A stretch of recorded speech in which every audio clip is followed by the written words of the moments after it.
Alhamdulillah, alhamdulillahilladzi lahu ma fis samawati wa ma fil ardh wa lahul hamdu fil akhirati wal hakimul khabir. Asyhadu an la ilaha illallah wa la syarika lahu malikul haqqul mubin wa asyhadu anna Muhammadan abduhu wa rasuluhu as-sadiqul wa'dil amin. Ya qawli ya matin albi saratan min la hawla wa la quwwata illa billahil aliyil azim. Allahumma salli wa sallim ala sayyidina wa habibina wa syafi'ina sayyidul mustafa rasulillah Muhammad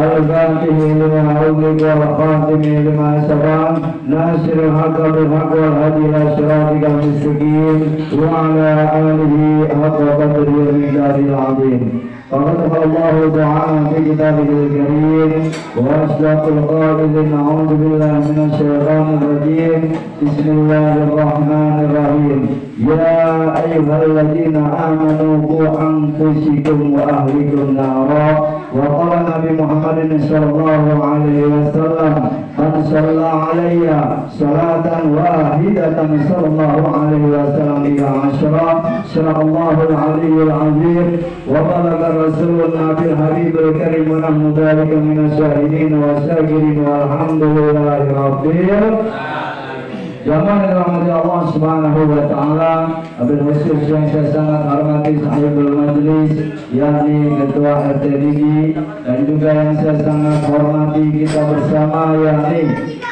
sahibul majlis Ibu Hajah Herlina Pasar Ibu SH Matan Allah Bikul Haya ketua RW kita doakan beliau sahibul majlis, mudah-mudahan Allah ampunkan segala dosa-dosanya, amin. Allah selalu berikan kesehatan walafiat, Allah panjangkan umurnya, dimudahkan segala urusan dunia akhiratnya, amin amin ya rabbal.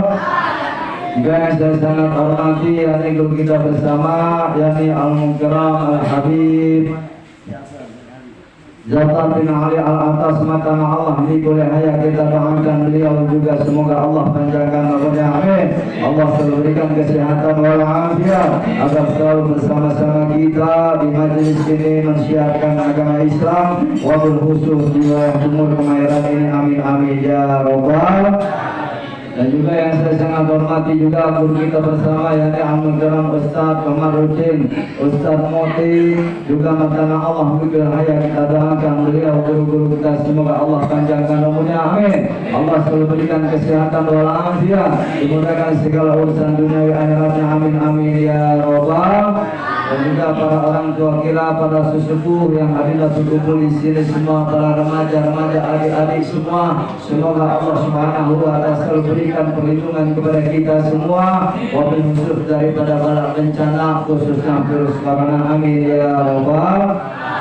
Jangan dirahmati Allah Subhanahu wa taala. Alhamdulillah, seperti biasa kita mengistiqomahkan menghadiri daripada majelis ta'lim Baitul Ilmi Al-Ikhlas, yang mana tujuan kita yang pertama adalah niat karena Allah Subhanahu wa taala. Yang kedua kita memperbanyak zikir, memperbanyak ingat kepada Allah Subhanahu wa taala. Yang ketiga kita memperbanyak baca sholawat kepada baginda Rasulullah sallallahu alaihi wasallam.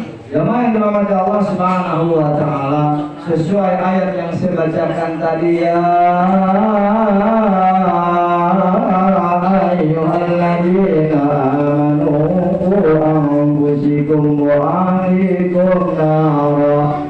Hai orang-orang yang beriman, jaga dirimu dan keluargamu dari siksa api neraka. Kita diperintahkan oleh Allah Subhanahu wa taala menjaga wabil khusus diri kita pribadi. Lalu yang kedua adalah keluarga kita. Kita lindungi keluarga kita daripada sisa api neraka. Zaman sekarang banyak omdo. Tahu omdo? Omong doang. Ya. Memerintahkan kepada orang lain, mengajarkan kepada orang lain, tetapi dirinya tidak melaksanakan. Banyak yang begitu zaman sekarang, ya. Makanya banyak ustad-ustad hidupnya pada kagak berkah. Ya, Ustad Tarik, ya Ustad Tarik, ya Ustad Tarik, ya ada Ustad Tarik sekian begitu ada corona belangsak semua, belangsak belangsak. Ya, ada yang top juga artis sinetron sampai dagang minyak wangi, sampai dagang minyak wangi. Karena dia nggak istiqomah, bisanya cuma merintah, bisanya cuma nyuruh, bisanya cuma ngajarin, tapi dia tidak melaksanakan. Kita di majelis ilmu ini kita istiqomahkan, khususkan untuk diri kita dulu. Jaga diri kita daripada siksa api neraka melalui apa? Kita sering datang ke majelis taklim. Karena di majelis taklim ini sahabat itu bertanya kepada Rasulullah. Rasulullah memberitahukan kepada para sahabat, wahai sahabat, tahukah engkau taman-taman surga? Lalu sahabat bertanya kepada Rasulullah, wahai Rasulullah, apa ini taman-taman surga Rasulullah? Ya, taman-taman surga itu adalah majelis taklim, majelis ilmu. Disinilah tempat mengasah hati kita, mengasah pikiran kita, mengasah lisan kita. Kalau kita keluar di majelis taklim, godaan udah banyak. Makanya orang-orang yang nggak pernah datang ke majelis taklim, akhlaknya bobrok, ya, kepintarannya jadi keblinger. Orang nggak pernah ke majelis taklim, nggak pernah nuntut ilmu, ya, halal haram ditabrak baik sama dia. Ya. Makanya kita rajinkan datang untuk ke majelis taklim. Untuk apa? Tujuannya anfusikum wa ahlikum naro, menyelamatkan diri kita daripada sisa api neraka. Ya, banyak zikir. Alhamdulillah di majelis taklim kita ini diawali dengan pembacaan zikir, sholawat, yasin, tausiah dan penutup doa. Subhanallah, udah lengkap di majelis kita. Ya, apa yang nggak ada? Zikir ada, sholawat ada, tausiah ada, doa ada, habaib hadir. Subhanallah. Ya. Dalam kitab Duatun Nasin dijelaskan bahwa suatu kampung didatangi oleh habaib. Siapa itu habaib? Nasab Rasulullah, orang yang ada keturunannya kepada baginda Rasulullah. Itu bandingannya sama dengan 10 didatangi sama kiai. Tuh bandingannya tuh. Akhirnya jangan main-main sama habaib. 70, ya. Habib bilang 70 kiai bandingannya sama 1 habaib. Kalau yang saya baca di kitab Duatun Nasin 10. Banyak keutamaan daripada habaib. Ya, jadi jangan main-main kalau suatu kampung didatangi sama habaib. Subhanallah, rahmat turun semua. Ya, karena habaib itu darahnya terus ngalir kepada baginda Rasulullah. Ya. Banyak sekarang yang mengejek-ngejek habaib, dia nggak tahu, ya, nggak tahu dia keutamaan daripada habaib, zuriyah baginda Rasulullah. Sejelek-jeleknya habaib tetap habaib, ada darah keturunan baginda Rasulullah. Dan bagaimana kalau kelakuannya yang nggak baik, jangan ditiru. Ya. Kita udah jelas diajarin ambil yang baik, buang yang buruk. Ya, ibarat kalau sate pantat ayam lah, kalau emang telur kita ambil, sate kotok kita buang. Ya. Kalau emang itu emas, intan, telurnya kita ambil. Kalau jelek, buruk ya kita buang. Jangan kita pernah mengolok-olok habaib, bahaya. Ya, dosanya baik besar. Jangan kita mengejek-ejek habaib atau mengolok-olok. Biarin habaib yang tinggal lakunya enggak kita senengin, biarin aja. Tapi kita nggak boleh mengolok-olok. Jangan dirahmati Allah Subhanahu wa taala. Kembali kita lindungi diri kita daripada sisa api neraka. Yang kedua, keluarga kita, istri, anak, ya.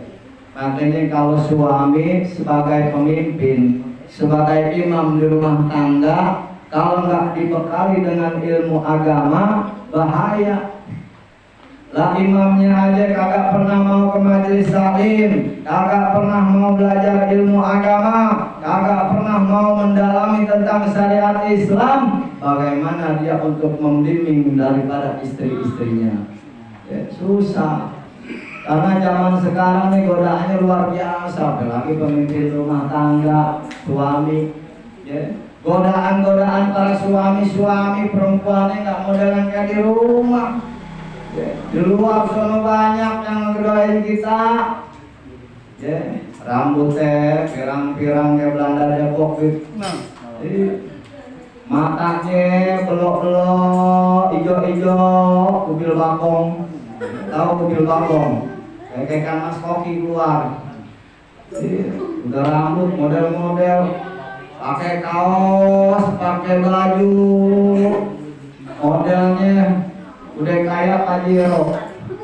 Ya, model celananya Pajero, paha jelas separuh. Pajero paha jelas separuh.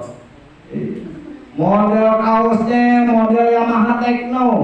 Apa itu Tekno? Kayak Tekno nongol ya. Ya, udah macam-macam godaan pemimpin di rumah tangga kita di luar sana. Makanya kalau suami seorang imam tidak dibekali dengan ilmu agama, dia akan mengarungi kesananya berat, ujiannya besar. Apalagi rumah tangga jalannya nggak lurus kayak jalan tol, belok kanan belok kiri, belok kanan belok kiri. Ya, godaan nggak berhenti. Karena setan nggak bakal berhenti godain orang yang sedang berumah tangga. Biar apa? Biar berantakan. Biar apa itu setan yang goda? Biar dia cerai. Padahal jelas-jelas cerai dibenci sama Allah. Allah Rasulullah SAW abdul halali ilallahi tolak. Sebenci-bencinya Allah kepada yang halal adalah perkara cerai.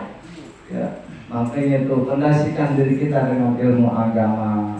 Yang pertama didik diri kita, yang kedua didik keluarga kita. Baginda Rasul menyarankan kepada kita, Allah memerintahkan kepada kita, yang utama adalah diri kita. Yang kedua adalah keluarga kita. Lindungi daripada sisa api neraka. Dengan apa? Yang pertama banyak zikir. Kalau kita udah sering banyak zikir, ingat terus sama Allah. Fazkuruni azkurkum, kata Allah. Ingatlah kepadaku, niscaya aku pun akan ingat kepadamu. Bagaimana keadaan kondisi kehidupan kita, insya Allah Allah akan bantu ke kehidupan kita. Ya. Yang kita sedang mengalami problema yang sangat berat di dalam kehidupan, Allah beri kemudahan. Makanya kalau orang yang banyak zikir, orang-orang yang banyak ingat kepada Allah, dia hidup tenang. Biar kondisi kayak sekarang morat-marit, ya, COVID kagak habis-habis 2 tahun, ya, corona kagak habis-habis 2 tahun. Udah banyak orang yang hidupnya berantakan, banyak orang yang putus asa. Namo kemarin belum lama terjun dari tingkat yang paling tinggi itu di gedung Roxy Mas, karena mereka tidak kuat tahan daripada beban hidup. Karena beban hidup zaman sekarang berat, apalagi perekonomian udah morat-marit. Ya, orang yang kerja pada dipecat-pecatin. Ya, corona nggak habis-habis sudah 2 tahun lebih. Perbanyak kita zikir kepada Allah, perbanyak dekatkan diri kita kepada Allah. Untuk apa? Untuk supaya hidup kita Allah berikan kemudahan. Ya, makanya majelis taklim jangan kendur, terus istiqomah. Apapun rintangannya datang. Ya, jangan kata hujan dulu datang, tapi pengutin dulu pemimpin. Kalau jandut mah, ya, bawa baskom. Ya, sayang ada pengutin dan duit, lah pengutin dulu. Baru kita datang dah, ya. Tabrak terus ujian apapun, rintangan, kondisi apapun, kita udah jadwalnya majelis datang, ya. Aneh aja jauh-jauh, alhamdulillah bisa nyampe istiqomah. Kita istiqomah ini, insya Allah kalau kita istiqomah di majelis ini, ya, ada kemudahan-kemudahan buat diri kita. Allah mudahkan segala urusan-urusan duniawi akhirat kita. Ya. Coba kita lihat kehidupan orang-orang yang rajin ke majelis taklim sama orang yang nggak pernah ke majelis taklim. Lihat mukanya aja udah beda. Yang ke majelis taklim mukanya cerah-cerah, tuh ya. Biar kata sedap, kagak ganteng kelihatannya bersinar. Ya. Coba orang yang nggak pernah ke majelis taklim lah, muluk, hitam, ya. Nggak ada sinarnya. Nah, cewek menempel, rasa enggak, uber-uber ya mah. Ya, banyak yang naksir. Ya, jadi kita perbanyak jika kita kepada Allah Subhanahu wa Ta'ala. Yang perbuatan-perbuatan samar, ya jangan kita lakuin. Ya, yang perbuatan samar di dosa apa yang enggak, halal apa haram jangan, tinggalin aja udah. Subhan. Kita lindungi diri kita dari subhat. Apa itu subhat? Perkara yang sama, yang kita nggak tahu nih halal atau haram nih hukumnya, jangan dikerjain. Apalagi udah jelas ketahuan haram seperti riba, jangan kan? Ya, bahaya buat diri kita, kehidupan kita. Jangan dirahmati Allah Subhanahu wa Ta'ala. Anak-anak kita juga, keluarga, istri, minimal waktunya wajib suruh, perintahkan. Jangan sampai nggak melaksanakan sholat 5 waktu itu wajib. Dan keluarga kita perintahin. Udah mulai 7 tahun tuh kata baginda Rasul, ya disuruh perintahin sholat. Kalau anak-anak kita, keluarga kita umur 7 tahun nggak melaksanain sholat, apa kata Nabi dikebuk? Tapi kebuknya yang wajar, ya. Artinya ngebuk apa? Mengingatkan. Woi, kita sholat. Ya, udah ajan noh, berangkat. Jangan didiamin, kita punya anak sholat kita didiamin, entar di akhirat kita ditarik. Ketika orang tuanya berada di dalam surga, enak-enakan di dalam surga, terus anaknya berada di dalam neraka, lalu ia protes kepada Allah, ya Allah hirap, orang tuaku enak-enakan tuh di dalam surga, uncang-uncang kaki, makan buah enak-enakan tuh dia di dalam, sedangkan saya di neraka. Kenapa saya bisa masuk ke neraka ini ya Allah? Karena orang tuaku tidak pernah mendidik agama, orang tuaku tidak pernah menyuruhku sholat, orang tuaku tidak pernah menyuruhku ke majelis taklim, sehingga aku bodoh di dalam ilmu agama dan melakukan dosa-dosa kepadamu ya Allah. Saat ini juga aku protes kepadamu ya Allah, tarik orang tuaku yang berada di surga, masukkan bersama-sama aku di dalam neraka ya Allah ya. Dipanggil ke malaikat Ridwan sama Allah. Malaikat Ridwan, panggil tuh yang namanya Bang Toyib. Bang Toyib suruh keluar tuh. Kenapa ya Allah? Itu anaknya ada di neraka karena lantaran dia nggak pernah ngajarin anaknya ngaji, nggak pernah nyuruh sholat, nggak pernah ke majelis taklim. Anaknya enak, orang tuanya enak-enakan di surga. Tarik sama malaikat Ridwan. Woi, Bang Toyib, sini lo. Enak-enakan lo di surga. Lo temenin tuh anak lo tuh di neraka. Tuh, akhirnya itu yang orang tuanya enak-enakan di surga ditarik sama anaknya masuk neraka. Anak bisa nyeret orang tuanya ke dalam neraka. Ya. Tetapi kalau kita insya Allah memerintahkan anak-anak kita sholat, memerintahkan ke majelis taklim, mereka punya fondasi. Ya, oh iya ya nggak boleh melaksanakan narkoba, nggak boleh melakukan minum-minuman miras. Ya, mereka ada fondasi ilmu agama. Zaman sekarang orang akhlaknya pada bejat karena nggak pernah ke majelis taklim. Ya. Jaga anak-anak kita, keluarga kita, ya, karena Allah perintahkan kepada kita, jagalah dirimu dan keluargamu daripada siksa api neraka. Ya. Yang dosa-dosa kita tinggalin, sunah-sunah kita jalanin. Ya. Sunah-sunah kita jalanin untuk apa yang ngurang-ngurangin dosa kita. Dosa kita banyak. Ya. Puasa-puasa sunah kita jalani, kalau kuat jalanin tuh. Senin Kemis, apalagi puasa yang diperintahkan oleh baginda Rasul seperti Muharram, Asyura. Ya. Nanti nih habis ini kita memasuki bulan Safar namanya. Ya, ada bulan Safar itu hari kelompok akhir di bulan Safar. Nah ingat nih, ini bencana nih. Ya, Dalam kitab Fathul Bahri dijelaskan akan ada bencana 3.666 turun bencana alam tuh. Terbagi dua. Yang pertama bencana alam, yang kedua bencana penyakit. Turun di hari Rebo akhir bulan Safar nanti habis ini nih. Muharram Safar. Ya.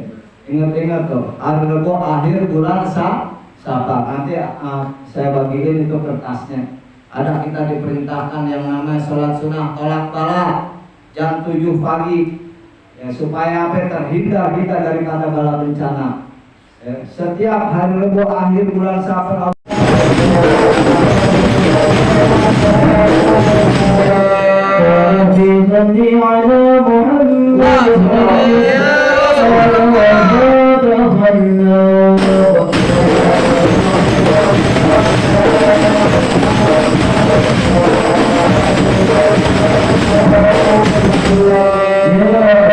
صلي على محمد وجمع من الشمل ما تفرق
وبارك عليه وعلى